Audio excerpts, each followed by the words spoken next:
Hi friends, ಎಲ್ಲರಿಗೂ ನೂತನ ಸ್ಪರ್ಧಾಕ್ರಮಿ YouTube ಚಾನಲ್ಗೆ ತಮ್ಮೆಲ್ಲರಿಗೂ ಆತ್ಮೀಯವಾಗಿರ್ತಕ್ಕಂಥ ಸ್ವಾಗತ.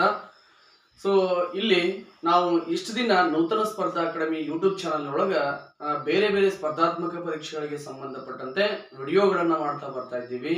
ಆದ್ರೆ ನಾವು ಏನ್ ಮಾಡಿದೀವಿ ಅಂದ್ರೆ ಸ್ಪರ್ಧಾತ್ಮಕ ಪರೀಕ್ಷೆಗಳ ಜೊತೆಗೆ ಇವತ್ತ ಒಂದು 2-3 ವರ್ಷಗಳಿಂದ ಮತ್ತೇನ್ ಮಾಡ್ತಾ ಇದೀವಿ ಅಂತಂದ್ರ ಬೇರೆ ಬೇರೆ ವಸತಿ ಶಾಲೆಗಳಿಗೆ ಸಂಬಂಧಪಟ್ಟಂತೆ ಅಂದ್ರೆ 5ನೇ ತರಗತಿಯ ಓದುವಂತಹ ಮಕ್ಕಳಿಗೆ 6ನೇ ತರಗತಿಯ ಪ್ರವೇಶ ಪರೀಕ್ಷೆಗಾಗಿ ಏನಪ್ಪ ನಡೆಸುವಂತಹ ಹಲವಾರು ವಸತಿ ಶಾಲೆಗಳ ಪರೀಕ್ಷೆಗೆ ಸಂಬಂಧಪಟ್ಟಂತೆ ಒಂದು ವಿಶೇಷವಾಗಿರ್ತಕ್ಕಂಥ ಒಂದು ತರಬೇತಿ ಕೇಂದ್ರವನ್ನು ಸ್ಟಾರ್ಟ್ ಮಾಡಿದೀವಿ. ಅದ ಯಾವುದು ಅಂತ ಹೇಳಿದ್ರ ಸ್ಫೂರ್ತಿ ಕೋಚಿಂಗ್ ಕ್ಲಾಸಸ್, ನವೋದಯ ತರಬೇತಿ ಕೇಂದ್ರ ಬೈಲ್ಹೊಂಗಲ. ಹಾಗಾದ್ರೆ ಈ ಒಂದು ಏನಪ್ಪಾ ಅಂತಂದ್ರ ತರಬೇತಿ ಸಂಸ್ಥೆಯೊಳಗ ನಾವು ಈಗಾಗಲೇ ನಿಮಗೆ ಹೇಳಿದಂತೆ ಹಲವಾರು ವಸತಿ ಶಾಲೆಗಳಿಗೆ ಸಂಬಂಧಪಟ್ಟಂತೆ ಯಾವುದು ಪ್ರಮುಖವಾಗಿ ಈಗ ನವೋದಯ, ಮುರಾರ್ಜಿ, ಸೈನಿಕ, ಅಳಿಕೆ, ಸಂಗೊಳ್ಳಿ ರಾಯಣ್ಣ ಹಾಗೂ ಕಿತ್ತೂರು ರಾಣಿ ಚೆನ್ನಮ್ಮ, ಆಳ್ವಾಸ್ ಮುಂತಾದ ವಸತಿ ಶಾಲೆಗಳಿಗೆ ಸಂಬಂಧಪಟ್ಟಂತೆ ತರಬೇತಿಯನ್ನು ನಡೆಸ್ತಾ ಬಂದಿದ್ದೀವಿ. ಹಾಗಾದ್ರೆ ಯಾರಿಗಾದ್ರೂ ಇಂಟ್ರೆಸ್ಟ್ ಇದ್ರ ನೀವೇನ್ ಮಾಡಬಹುದು, ನಮ್ಮ ಸಂಸ್ಥೆಯ ನಂಬರ್ಗೆ ಕಾಂಟ್ಯಾಕ್ಟ್ ಮಾಡಿ ನೀವು ಮಾಹಿತಿಯನ್ನು ಪಡೆದುಕೊಳ್ಳಬಹುದು. ಆದ್ರೆ ಕೇವಲ ಇದರ ಪ್ರಚಾರಕ್ಕೋಸ್ಕರ ಬಂದಿಲ್ಲ. ಈಗ ಸದ್ಯದ ಮಟ್ಟಿಗೆ ಮುರಾರ್ಜಿ ದೇಸಾಯಿಗೆ ಸಂಬಂಧಪಟ್ಟಂತೆ ಅಪ್ಲಿಕೇಶನ್ ಅನ್ನು ಕರೆದಾರ. ಇದರ ಬಗ್ಗೆ ಬಹಳಷ್ಟು ಪಾಲಕರಿಗೆ ಗೊಂದಲ ಐತಿ. ಹಾಗೂ ಈ ವರ್ಷ ಅತ್ಯಂತ ಕಡಿಮೆ ಟೈಮ್ ಅನ್ನು ಕೊಟ್ಟಿದ್ದಾರೆ. ಹಾಗಾದ್ರೆ ಕಡಿಮೆ ಟೈಮ್ದೊಳಗೆ ನಾವ್ ಏನೇನ್ ಮಾಡ್ಬೇಕು, ಯಾವ್ಯಾವ ಡಾಕ್ಯುಮೆಂಟ್ ಗಳನ್ನ ತೆಗೆದುಕೊಂಡು ಹೋಗಿ ಮುರಾರ್ಜಿ ಶಾಲೆ ಒಳಗ ಅಪ್ಲಿಕೇಶನ್ ಅನ್ನ ಹಾಕ್ಬೇಕು ಎನ್ನುವಂತಹ ಮಾಹಿತಿಯನ್ನ ಕೊಡಬೇಕು ಎನ್ನುವಂತ ನಿಟ್ಟಿನೊಳಗ ಈ ಒಂದು ವಿಡಿಯೋವನ್ನು ಮಾಡ್ತಾ ಇದೀವಿ.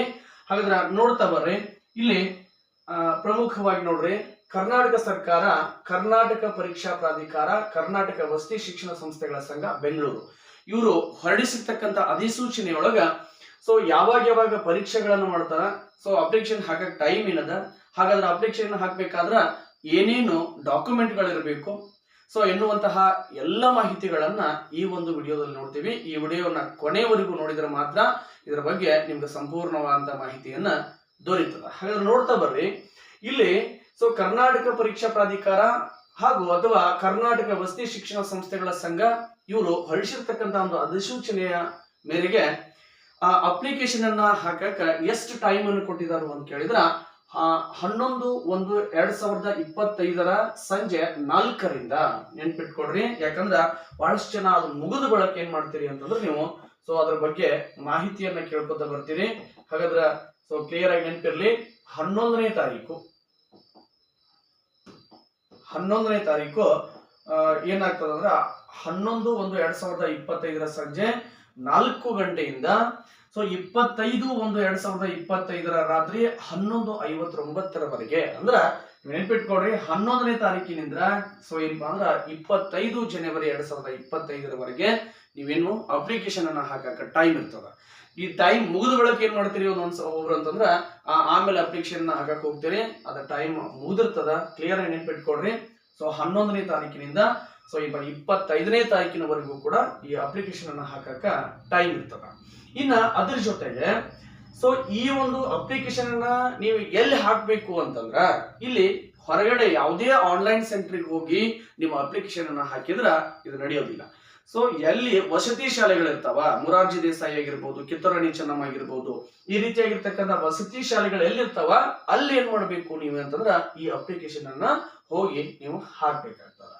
ಹಾಗಾದ್ರ ಈ ಅಪ್ಲಿಕೇಶನ್ ಅನ್ನ ಹಾಕ್ಬೇಕಾದ್ರ ಏನಪ್ಪಾ ಅಂದ್ರೆ ಏನೆಲ್ಲ ಅರ್ಹತೆಗಳಿರ್ಬೇಕು, ಅದ್ರ ಜೊತೆಗೆ ಏನೆಲ್ಲ ನಮ್ಮ ಡಾಕ್ಯುಮೆಂಟ್ಗಳು ಬೇಕು.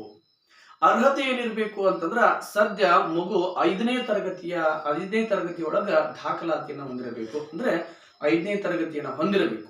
4ನೇ ತರಗತಿ ಅಂತ ಓದುವಂತ ಮಕ್ಕಳು, 3ನೇ ತರಗತಿಯನ್ನ ಓದುವಂತ ಮಕ್ಕಳು, ಇನ್ನು ಅದ್ರ ಜೊತೆಗೆ 6ನೇ ತರಗತಿ 7ನೇ ತರಗತಿಯನ್ನ ಓದ್ತಕ್ಕಂಥ ಮಕ್ಕಳಿಗೆ ಇದು ಪರೀಕ್ಷೆ ಇರೋದಿಲ್ಲ. ಹಾಗಾದ್ರೆ ಏನಿರ್ಬೇಕು, 5ನೇ ತರಗತಿಯನ್ನ ಮಗು ಓದ್ತಾ ಇರಬೇಕು, ಅಂತವರಿಗೆ ಮಾತ್ರ ಅವಕಾಶ ಇರ್ತದ. ಇನ್ನ ಅದ್ರ ಜೊತೆಗೆ ನಮ್ಮ ಮಗು 5ನೇ ತರಗತಿಯಲ್ಲಿ ಓದ್ತಾ ಇದೆ, ಆದ್ರ ಅಪ್ಲಿಕೇಶನ್ ಅನ್ನ ಹಾಕ್ಬಹುದಾ ಅಂತ ಕೇಳ್ತಾರ. ಹಾಗಾದ್ರೆ ನೆನ್ಪಿಟ್ಕೊಡ್ರಿ, ಇಲ್ಲಿ ವಾರ್ಷಿಕ ಆದಾಯವನ್ನ ನಮೂದಿಸಲ್ಪಟ್ಟಿದ್ದಾರೆ. ಹಾಗಾದ್ರ ಇಲ್ಲಿ ಕರ್ನಾಟಕ ಪರೀಕ್ಷಾ ಪ್ರಾಧಿಕಾರದವರು ಏನಪ್ಪಾ ಅಂತಂದ್ರೆ ಏನ್ ಮಾಡಿದಾರ ಅಂದ್ರ ವರ್ಗವಾರು ವಾರ್ಷಿಕ ಆದಾಯದ ಮಿತಿಯನ್ನ ಇಟ್ಟಿದ್ದಾರೆ. ಹಾಗಾದ್ರೆ ನೋಡ್ರಿ, ನೀವು ಯಾವ ವರ್ಗದಲ್ಲಿ ಬರ್ತೀರಿ ಅವ್ರಿಗೆ ನೀವು ಅಪ್ಲೈ ಆಗ್ತದ. ಪರಿಶಿಷ್ಟ ಜಾತಿ ಮತ್ತು ಪರಿಶಿಷ್ಟ ವರ್ಗದವ್ರು ಏನ್ ಮಾಡ್ಬೇಕು, ಎಷ್ಟು ವಾರ್ಷಿಕ ಆದಾಯ ಇರಬೇಕು ಅಂತಂದ್ರ 2,50,000ವರೆಗೂ ಕೂಡ ವಾರ್ಷಿಕ ಆದಾಯ ಇದ್ರ ಅವ್ರು ಏನ್ ಮಾಡಬಹುದು, ಇದಕ್ಕೆ ಅಪ್ಲಿಕೇಶನ್ ಅನ್ನ ಹಾಕಬಹುದು. ಇನ್ನ ಹಿಂದುಳಿದ ವರ್ಗ ಮತ್ತು ಪ್ರವರ್ಗ 1ದವರು ಸೊ ಇವರಿಗೂ ಕೂಡ 2,50,000ವರೆಗೆ ವಾರ್ಷಿಕ ಆದಾಯ ಹೊಂದಿರತಕ್ಕಂತ ಸೊ ಏನಪ್ಪ ಪಾಲಕರ ಮಕ್ಕಳು ಏನ್ ಮಾಡಬಹುದು, ಸೊ ಇಲ್ಲಿ ಅಪ್ಲಿಕೇಶನ್ ಅನ್ನ ಹಾಕಬಹುದು. ಇನ್ನು ಅದ್ರ ಜೊತೆಗೆ ಸೊ ಹಿಂದುಳಿದ ವರ್ಗ 2A 2B 3A ಮತ್ತು 3B ಸೊ ಈ ವರ್ಗಕ್ಕೆ ಸಂಬಂಧಪಟ್ಟಿರ್ತಕ್ಕಂತ ಪಾಲಕರ ಮಕ್ಕಳು ಸೊ ಏನಿರ್ಬೇಕು ಅಂದ್ರೆ ಅವರಿಗೆ ಅವರ ವಾರ್ಷಿಕ ಆದಾಯ, ಆ ಪಾಲಕರ ವಾರ್ಷಿಕ ಆದಾಯ 1,00,000ವರೆಗೆ ಇರಬೇಕು. ಹಾಗಾದ್ರೆ 1,00,000ವರೆಗೆ ಇರ್ತಕ್ಕಂತ ವಾರ್ಷಿಕ ಆದಾಯವನ್ನು ಹೊಂದಿರತಕ್ಕಂತ ಪಾಲಕರ ಮಕ್ಕಳು ಈ ಅಪ್ಲಿಕೇಶನ್ ಅನ್ನ ಹಾಕಕ ಎಲಿಜಿಬಲ್ ಇರ್ತಾರ. ಹಾಗಾದ್ರೆ ಸರ್ ಇಲ್ಲಿ ನಮ್ದು 2,00,000 ಮೇಲ್ಗಡೆ ಇದೆ, 2,50,000 ಮೇಲ್ಗಡೆ ಇದೆ, ನಮ್ದು 2A ಕ್ಯಾಟಗರಿ 3B ಕ್ಯಾಟಗರಿ, ಹಾಗಾದ್ರೆ ನಾವು ಅಪ್ಲಿಕೇಶನ್ ಹಾಕಕ್ ಬರೋದಿಲ್ಲನಾ? ಹಾಕಬಹುದು. ಆದ್ರೆ ಸೊ ಜನರಲ್ ಮೆರಿಟ್ ಒಳಗೆ ನೀವೇನ್ ಮಾಡ್ಬೇಕು, ಸೊ ಅಪ್ಲಿಕೇಶನ್ ಹಾಕಕ್ ಅವಕಾಶ ಅದ, ನೀವು ಕೂಡ ಏನ್ ಮಾಡ್ಬೋದು, ಹಾಕ್ಬಹುದು. ಹಾಗಾದ್ರೆ ಇಲ್ಲಿ ಸೊ ಈ ಅಪ್ಲಿಕೇಶನ್ ಹಾಕ್ಬೇಕಾದಾಗ ಏನೇನ್ ಇರಬೇಕು, ಸೊ ಏನಪ್ಪಾ ಅಂದ್ರೆ ಅಭ್ಯರ್ಥಿಗಳು ಅಥವಾ ಸೊ ಪಾಲಕರು ಏನೆಲ್ಲ ಡಾಕ್ಯುಮೆಂಟ್ ಗಳನ್ನ ಒಯ್ಬೇಕು ತಮ್ಮ ಮಗುವಿನ ಅಪ್ಲಿಕೇಶನ್ ಹಾಕಕ್ಕಂತಂದ್ರ ಇಲ್ಲಿ ಗಮನಿಸಿ ಅಂತ ಹೇಳಿ ಕೊಟ್ಟಿದ್ದಾರೆ. ಅಭ್ಯರ್ಥಿ ಈಗಾಗಲೇ 5ನೇ ತರಗತಿಯಲ್ಲಿ ವ್ಯಾಸಂಗ ಮಾಡುತ್ತಿರಬೇಕು, ಇದ್ರ ಬಗ್ಗೆ ಇಂಪಾರ್ಟೆಂಟ್, ವ್ಯಾಸಂಗ ಮಾಡುತ್ತಿರಬೇಕು. ಅದ್ರ ಜೊತೆಗೆ ವ್ಯಾಸಂಗ ಮಾಡುತ್ತಿರುವ ಶಾಲೆಯಿಂದ SATS ಸಂಖ್ಯೆ, ಹೌದಾ, SATS ಸಂಖ್ಯೆ ಆ ಮಗುವಿನ ದಾಖಲಾತಿ ಇರ್ತಕ್ಕಂಥ ಶಾಲೆಯೊಳಗ ಆ ಸಂಖ್ಯೆ ಸಿಗ್ತದ. ಹಾಗೆ ಕೇಳ್ತಾರೆ ಒಂದಷ್ಟು ಜನ ಪಾಲಕರಿಗೆ, ಇದು ಗೊತ್ತಿರೋದಿಲ್ಲ, ನೆನ್ಪಿಟ್ಕೊಳ್ಳಿ. SATS ಸಂಖ್ಯೆ ಎಲ್ಲಿರ್ತತಿ ಅಂದ್ರ ಮಗು ದಾಖಲಾತಿಯನ್ನು ಹೊಂದಿರತಕ್ಕಂಥ ಶಾಲೆ ಒಳಗ ಈ ಒಂದು ಸೊ SATS ಸಂಖ್ಯೆ ಸಿಗ್ತದ. ಇನ್ನು ಇತ್ತೀಚಿನ ಭಾವಚಿತ್ರ ಮತ್ತು ಮೀಸಲಾತಿಗೆ ಸಂಬಂಧಪಟ್ಟ ಎಲ್ಲ ಮೂಲ ದಾಖಲೆಗಳನ್ನ ಅಥವಾ ಜೆರಾಕ್ಸ್ ಪ್ರತಿಗಳನ್ನ ಏನ್ ಮಾಡ್ಬೇಕು ಅಂತಂದ್ರ ತೆಗೆದುಕೊಂಡು ಅರ್ಜಿ ಸಲ್ಲಿಸಬೇಕು. ಅಂದ್ರೆ ಅರ್ಜಿಯನ್ನ ಸಲ್ಲಿಸತಕ್ಕಂಥ ಸಂದರ್ಭದೊಳಗೆ ಏನಿರಬೇಕು, ಈ ದಾಖಲೆಗಳನ್ನ ಹೊಂದಿರಬೇಕು. ಒಂದ್ ನೆನ್ಪಿಟ್ಕೊಡ್ರಿ, ಸೊ SATS ಸಂಖ್ಯೆ, ಅದ್ರ ಜೊತೆಗೆ ಮಗುವಿನ ಆಧಾರ್ ಕಾರ್ಡ್ ಕೂಡ ಒಯ್ರಿ, ಅದ್ರ ಜೊತೆಗೆ ಆದಾಯ ಮತ್ತು ಜಾತಿ ಮತ್ತು ಆದಾಯ ಪ್ರಮಾಣ ಪತ್ರ ಒಯ್ರಿ, ಸೊ ಅದ್ರ ಜೊತೆಗೆ ಒಂದು ಇತ್ತೀಚಿನ ಭಾವಚಿತ್ರ, ಫೋಟೋ.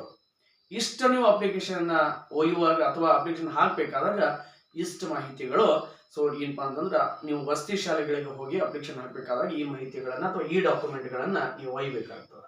ಹಾಗಾದ್ರ ಸೊ ಇಲ್ಲಿ ಈ ಅಪ್ಲಿಕೇಶನ್ ಜೊತೆಗೆ ಮತ್ತೊಂದು ಮಾಹಿತಿಯನ್ನು ಕೇಳಿದ್ದಾರೆ. ಏನಂತಂದ್ರ ನೋಡಿ, ಈ ರೀತಿಯಾಗಿರ್ತಕ್ಕಂಥ ಒಂದು ಫಾರ್ಮ್ ಅನ್ನ ನೀವೇನ್ ಮಾಡ್ಬೇಕು ಅಂತಂದ್ರ ಮಗುವಿನ ದಾಖಲಾತಿ ಇರ್ತಕ್ಕಂಥ ಶಾಲೆಯೊಳಗೆ ಏನ್ ಮಾಡ್ಬೇಕು, ಅದನ್ನ ತುಂಬಿಸಿಕೊಂಡು ಮುಖ್ಯೋಪಾಧ್ಯಾಯರ ಸಹಿ ಮತ್ತು ಅವರ ಫೋನ್ ನಂಬರ್ ಅನ್ನು ಕೂಡ ಕೇಳಿದಾರ. ಆ ಫೋನ್ ನಂಬರ್ ಮತ್ತು ಸಹಿಯನ್ನ ಮಾಡಿಸ್ಕೊಂಡು ಹೋಗ್ಬೇಕಾಗ್ತದ. ಹಾಗಾದ್ರೆ ಇಲ್ಲಿ ನಿಮ್ಗೆ ಉದಾಹರಣೆಗಾಗಿ ನಾ ಏನ್ ಮಾಡಿದೀನಿ ಅಂತಂದ್ರ, ಉದಾಹರಣೆಗಾಗಿ ಸ್ವಲ್ಪ ಈ ಬೈಲೊಂಗಲ ತಾಲೂಕಿನ ಒಂದ್ ಏನ್ ಮಾಡೀನಿ ಅಂತಂದ್ರ ಇಲ್ಲಿ ಬಾಲಕಿಯರಿಗೆ ಸಂಬಂಧಪಟ್ಟಿರ್ತಕ್ಕಂಥ ಒಂದು ಫಾರ್ಮ್ ಅನ್ನು ನಾವು ಇಲ್ಲಿ ಹಾಕಿದ್ದೀವಿ. ಹೌದಾ, ಈ ಫಾರ್ಮ್ ಅನ್ನ ನೀವು ತುಂಬೋ ಹಾಗಿಲ್ಲ. ಸೊ ಏನಪ್ಪಾ ಅಂತಂದ್ರ ಈ ಮಗುವಿನ ದಾಖಲಾತಿ ಇರ್ತಕ್ಕಂತ ಶಾಲೆಯ ಮುಖ್ಯೋಪಾಧ್ಯಾಯರು ಏನ್ ಮಾಡ್ತಾರ, ಸೊ ಇದನ್ನ ತುಂಬಿ ಏನ್ ಮಾಡ್ತಾರ ಅಂತಂದ್ರ ನಿಮ್ಗೆ ಸಹಿ ಮಾಡಿಕೊಡ್ತಾರ. ನಾನು ಈಗಾಗಲೇ ಹೇಳಿದ ಹಾಗೆ ಸೊ ಏನಪ್ಪಾ ಅಂದ್ರ ಹಲವಾರು ಏನಪ್ಪಾ ಡಾಕ್ಯುಮೆಂಟ್ ಗಳನ್ನ ತೆಗೆದುಕೊಂಡು ಅದ್ರ ಜೊತೆಗೆ ಸೊ ಈ ಒಂದು ಫಾರ್ಮ್ ಅನ್ನು ತೆಗೆದುಕೊಂಡು ಹೋಗಿ ವಸತಿ ಶಾಲೆಯೊಳಗೆ ನೀವ್ ಏನ್ ಮಾಡ್ಬೇಕು, ಅಪ್ಲಿಕೇಶನ್ ಅನ್ನ ಹಾಕ್ಬೇಕಾಗ್ತದ. ಹಾಗಾದ್ರೆ ಇಷ್ಟೆಲ್ಲ ಗೊತ್ತಾಯ್ತು ಸರ್, ಬಟ್ ಎಕ್ಸಾಮ್ ಯಾವಾಗ, ಸೊ ಪರೀಕ್ಷೆ ಯಾವಾಗಿರ್ತತಿ ಅಂತಂದ್ರ ನೆನ್ಪಿಟ್ಕೊಡ್ರಿ. ಪರೀಕ್ಷೆ ಯಾವಾಗಿರ್ತತಿ ಅಂತಂದ್ರ ಬರುವ ಫೆಬ್ರವರಿ 15 ಸೊ 2025 ಏನ್ ಮಾಡ್ತಾರ ಅಂತಂದ್ರ ಸೊ ಎಕ್ಸಾಮ್ ಅನ್ನ ಕಂಡಕ್ಟ್ ಮಾಡ್ತಾರ. ಎಕ್ಸಾಮ್ ಇರ್ತದ. ಹಾಗಾದ್ರೆ ಎಕ್ಸಾಮ್ ಹೇಗಿರ್ತತಿ ಅಂತಂದ್ರ ಬಹು ಆಯ್ಕೆಯನ್ನು ಹೊಂದಿರತಕ್ಕಂತ ಪ್ರಶ್ನೆಗಳು ಪರೀಕ್ಷೆಯೊಳಗ ಇರ್ತಾವ. ಬಹಳಷ್ಟು ಜನ ಕೋಚಿಂಗ್ ಅನ್ನ ತೆಗೆದುಕೊಂಡಿರ್ತಕ್ಕಂಥ ವಿದ್ಯಾರ್ಥಿಗಳಿಗೆ ಇದು ಸರಳ ಆಗ್ಬೋದು, ಕೋಚಿಂಗ್ ಅನ್ನ ತೆಗೆದುಕೊಳ್ಳದೇ ಇರತಕ್ಕಂಥ ವಿದ್ಯಾರ್ಥಿಗಳಿಗೆ ಕಷ್ಟ ಆಗ್ಬೋದು. ಹಾಗಾದ್ರೆ ಮುಂದಿನ ದಿನಮಾನಗಳಲ್ಲಿ ಪರೀಕ್ಷೆ ಹೇಗಿರ್ತದ, ಸೊ ಪರೀಕ್ಷೆಯ ಮಾದರಿ ಹೇಗಿರ್ತದ, ಅಬ್ಜೆಕ್ಟಿವ್ ಟೈಪ್ ಕ್ವಶನ್ಸ್ ಅಂದ್ರೆ ಹೇಗಿರ್ತಾವ, ಯಾವ ರೀತಿಯಾಗಿ ಬಿಡಿಸ್ಬೇಕು ಎನ್ನುವ ಹಲವಾರು ವಿಡಿಯೋಗಳನ್ನ ಇನ್ನು ಒಂದು ತಿಂಗಳ ಕಾಲ ನಾ ಏನ್ ಮಾಡ್ತೀನಿ ಅಂತಂದ್ರ ಅವಾಗ ವಿಡಿಯೋಗಳನ್ನ ಹಾಕ್ತೀವಿ. ಆ ವಿಡಿಯೋಗಳನ್ನ ನಿಮ್ಮ ಮಕ್ಕಳಿಗೂ ಕೂಡ ತೋರಿಸ್ರಿ, ನೀವು ಕೂಡ ಅದನ್ನ ಆಲಿಸ್ಕೊಂಡು ನಿಮ್ಮ ಮಗುವಿಗೆ ಗೈಡ್ ಮಾಡಿದ್ದೆ ಆದ್ರ ಸೊ ಇದು ಸಕ್ಸಸ್ ಆಗ್ತದ. ಹಾಗಾದ್ರೆ ಇಲ್ಲಿ ಅಪ್ಲಿಕೇಶನ್ ಹಾಕಿದೀವಿ, ಎಕ್ಸಾಮ್ ಡೇಟ್ ಗೊತ್ತಾಯ್ತು. ಹಾಗಾದ್ರೆ ಪ್ರವೇಶ ಪತ್ರ ಹಾಲ್ ಟಿಕೆಟ್ ಯಾವಾಗ ಕೊಡ್ತಾರ ಅಂತಂದ್ರ 6ನೇ ತಾರೀಕಿನ ನಂತರ. ಹೌದಾ, ಸೊ ಫೆಬ್ರವರಿ 6 2025 ನಂತರ ಏನ್ ಮಾಡ್ತಾರೋ ಅಂತಂದ್ರ ಸೊ ಈ ಒಂದು ಹಾಲ್ ಟಿಕೆಟ್ ಅನ್ನು ಕೊಡ್ತಾರ. ನೀವು ಹಾಲ್ ಟಿಕೆಟ್ ಅನ್ನ ತೆಗೆದುಕೊಂಡು 15ನೇ 15ನೇ ತಾರೀಕಿಗೆ ನಿಮ್ಮ ಮಗುವಿನ ಸೊ ಏನಪ್ಪಾ ಅಂತಂದ್ರ ಯಾವ ಶಾಲೆ ಒಳಗ ಅಥವಾ ಯಾವ ಕಾಲೇಜಿನಲ್ಲಿ ಅಲಾಟ್ಮೆಂಟ್ ಮಾಡಿದಾರ ಅಲ್ಲಿ ಹೋಗಿ ನಿಮ್ಮ ಎಕ್ಸಾಮ್ ಅನ್ನು ಬರೆಸ್ಬೇಕಾಗ್ತದ. ಹೌದಾ? ಹಾಗಾದ್ರೆ ಸ್ವಲ್ಪ ನಿಮಗೆ ಎಕ್ಸಾಮ್ ಬಗ್ಗೆನೂ ಕೂಡ ಸ್ವಲ್ಪ ಮಾಹಿತಿಯನ್ನು ಹೇಳ್ಬಿಡ್ತೇನೆ ನಾನಿಲ್ಲಿ. ಇಲ್ಲಿ ಬಹು ಆಯ್ಕೆಯ ಪ್ರಶ್ನೆಗಳು ಹೇಗಿರ್ತಾವು ಅಂತಂದ್ರ ಒಂದು ಪ್ರಶ್ನೆಗೆ 4 ಏನಪ್ಪಾ ಅಂದ್ರೆ ಆಪ್ಷನ್ಗಳನ್ನು ಕೊಟ್ಟಿರ್ತಾರೆ. 4 ಉತ್ತರಗಳನ್ನು ಕೊಟ್ಟಿರ್ಲಿಲ್ಲ, 4 ಆಪ್ಷನ್ಗಳನ್ನು ಕೊಟ್ಟಿರ್ತಾರೆ. ಅದ್ರೊಳಗೆ ಒಂದು ಮಾತ್ರ ಉತ್ತರ ಇರ್ತದೆ. ಅದನ್ನ ನಾ ಏನ್ ಮಾಡಬೇಕು ಅಂದ್ರೆ OMR ಹಾಳೆಯಲ್ಲಿ ಹೋಗಿ ಏನ್ ಮಾಡ್ಬೇಕು, ಸೇಡ್ ಮಾಡ್ಬೇಕಾಗ್ತದೆ. ಸೊ ಇದ್ರ ಬಗ್ಗೆನೂ ಕೂಡ ನಿಮ್ಗೆ ಒಂದು ಸಪ್ರೇಟ್ ಆಗಿ ವಿಡಿಯೋ ಆದ್ರೆ ಕೂಡ ನಿಮ್ಗೆ ಅನುಕೂಲ ಆಗ್ತದೆ. ಹಾಗಾದ್ರೆ ಇಲ್ಲಿ ಏನಂತಂದ್ರ ನಿಮ್ಮ ಶಾಲೆಗೆ ಸಂಬಂಧಪಟ್ಟಂತ ಸೊ ಏನ್ ಪಠ್ಯ ವಿಷಯಕ್ಕೆ ಸಂಬಂಧಪಟ್ಟಿರ್ತಕ್ಕಂಥ ಏನು ಮಾಹಿತಿ ಇದೆನೋ ಆ ಮಾಹಿತಿಯ ಮೇಲೆ, ಆ ವಿಷಯದ ಮೇಲೆ ಪ್ರಶ್ನೆ ಪತ್ರಿಕೆ ರೆಡಿ ಆಗಿರ್ತದ. ಅದಕ್ಕಿಂತಲೂ ಸ್ವಲ್ಪ ಡೆಪ್ತ್ ಇರ್ತತಿ. ಅದ್ರ ಬಗ್ಗೆನೂ ಕೂಡ GK ಆಗಿರ್ಬೋದು, ಅದನ್ನ ಬಿಟ್ರೆ ಕನ್ನಡ ವ್ಯಾಕರಣ ಆಗಿರ್ಬೋದು, ಸ್ವಲ್ಪ ಜಾಸ್ತಿ ಕೇಳಿರ್ತಾನ. ಅದನ್ನ ನೀವು ಸ್ಟಡಿ ಮಾಡಿದ್ದೆ ಆದ್ರ ಈ ಒಂದು ಪರೀಕ್ಷೆ ಒಳಗ ನೀವು ಕ್ಲಿಕ್ ಆಗ್ಬಹುದು. ಹೌದಾ? ಹಾಗಾದ್ರೆ ಇಲ್ಲಿವರೆಗೂ ನಾ ಜಸ್ಟ್ ಸೊ ಏನಪ್ಪಾ ಅಂತಂದ್ರ ಈ ಒಂದು ಪರೀಕ್ಷೆಗೆ ಸಂಬಂಧಪಟ್ಟಂತ ಅಂದ್ರ ಯಾವ ರೀತಿ ಅಂತ ಅಪ್ಲಿಕೇಶನ್ ಹಾಕ್ಬೇಕು ಸೊ ಎನ್ನುವಂತಹ ಮಾಹಿತಿಯನ್ನ ತಿಳಿಸ್ಕೊಡ್ತಾ ಇದ್ದೀನಿ. ಯಾರಿಗಾದ್ರೂ ಏನಾದ್ರೂ ಸೊ ಗೊಂದಲಗಳಿದ್ರ ಇಲ್ಲಿ ಒಂದು ನಂಬರ್ ಕಾಣ್ತಾ ಇದೆ. ಯಾವುದು? ಸೊ ಇಲ್ಲಿ 8970562403 ಈ ನಂಬರ್ಕ ನೀವು ಕಾಂಟ್ಯಾಕ್ಟ್ ಮಾಡಿದ್ದೆ ಆದ್ರ ಇನ್ನಷ್ಟು ಮಾಹಿತಿಗಳನ್ನ ನಿಮ್ಗೆ ತಿಳಿಸ್ಕೊಡುವಂತ ಪ್ರಯತ್ನ ಮಾಡ್ತೀನಿ. ಈ ವಿಡಿಯೋದಲ್ಲಿ ಕಂಪ್ಲೀಟ್ ಆಗಿ ತಿಳಿಸ್ಕೊಟ್ಟಿದ್ದೀನಿ. ಆದ್ರೆ ಏನ್ ಮಾಡ್ರಿ ಅಂತಂದ್ರ ಸೊ ಇನ್ನೂ ಏನ್ ಗೊತ್ತಾಗ್ಲಿಲ್ಲ ಅಂತಂದ್ರ ನೀವು ನಮ್ಗೆ ನೇರವಾಗಿ ನಮಗೆ ಕಾಂಟ್ಯಾಕ್ಟ್ ಮಾಡ್ಬೋದು. ನಾನು ನಿಮ್ಗೆ ಅದ್ರ ಬಗ್ಗೆ ಮಾಹಿತಿಯನ್ನು ಕೊಡುವಂತ ಪ್ರಯತ್ನವನ್ನ ಮಾಡ್ತೀನಿ. ಓಕೆ? ಸೊ ಇಲ್ಲಿವರೆಗೂ ವಿಡಿಯೋನ ಕೇಳಿದ್ದಕ್ಕಾಗಿ ಎಲ್ಲರಿಗೂ ಧನ್ಯವಾದಗಳು. ಸೊ ಈ ವಿಡಿಯೋ ಏನಾದ್ರೂ ನಿಮಗ ಇಷ್ಟ ಆಗಿದ್ರ, ಈ ವಿಡಿಯೋ ಏನಾದ್ರೂ ನಿಮಗ ಸಂಪೂರ್ಣವಾಗಿರ್ತಕ್ಕಂಥ ಮಾಹಿತಿಯನ್ನ ಕೊಡ್ತಾ ಇದೆ ಅಂತಂದ್ರ ಸೊ ಒಂದು ಲೈಕ್ ಮಾಡ್ರಿ. ಹಾಗೂ ಯಾರೆಲ್ಲ ಇನ್ನೂ ಸಬ್ಸ್ಕ್ರೈಬ್ ಮಾಡಿಲ್ಲೋ ಸಬ್ಸ್ಕ್ರೈಬ್ ಮಾಡುವಂತ ಪ್ರಯತ್ನವನ್ನು ಮಾಡ್ರಿ ಅಂತ ಹೇಳ್ತಾ ಎಲ್ಲರಿಗೂ ಧನ್ಯವಾದ.